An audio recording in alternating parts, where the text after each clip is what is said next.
the Policy That Works conference is a fantastic innovation, and I'm certainly a great believer in the crucial importance of evaluation alongside an approach to government with the courage to try new things and approaches. We need to be bold, not afraid of failure, and have more evidence-based approaches to deliver an effective service to the taxpayer. So whether I've been in education or justice or the Environment Department, or here now at the Department for Levelling Up, the one thing I want to know is, are the resources that we're deploying, is the regulation that we've put in place, are the changes that we've brought about and argued for actually delivering for those who matter?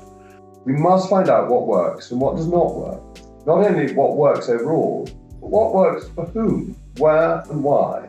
This is how we better deliver for citizens. This is how we build a modern civil service that supports us to be our best.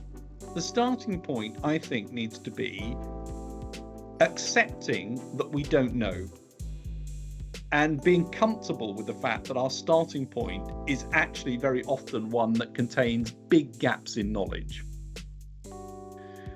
Then the first step needs to be, well, how do I turn that gap into a definable gap? And that's where evidence synthesis becomes important. So we have to have the courage to say, right, that didn't work. We now have a choice of stopping or completely changing the plan. And far too often we keep going, we keep evolving, we keep trying things, even though we think it might not work. And so evaluation is critical to just some of the crucial work that we do in prioritisation day to day. When I think about my own profession of medicine, we spent very many centuries doing large numbers of things in good faith. These were intelligent people doing things in good faith, which didn't work. We would give people leeches, we'd bleed them, a whole variety of other things that didn't work. And it was only really when we started to test things out that we worked out that some of the things we were doing were useless and some of them were doing active harm. And only by evaluating things, testing them out, trials where that's appropriate, other forms of evaluation, can we work out whether something which is a good idea, because there are many potentially good ideas, turns out in practice in the way that was intended. I want to encourage you to be daring.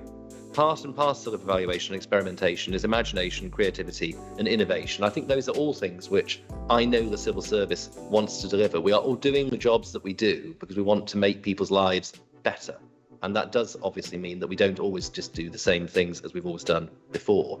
If you do evaluation and you do it openly and you're clear with people, it is a massive builder of trust. So one of the reasons, again, over the past 2 years, certain things have been possible that have been very difficult to do otherwise is because of trust building, and evaluation is a key part of that. Making sure that we learn as we do, we refine and we improve and we enhance delivery for the country, because ultimately everything that we do is directed towards that end, improving the lives of our citizens, making sure that everyone in this country can flourish, making sure that they can be all they can be, and it's data, evaluation and rigor that are at the heart of it.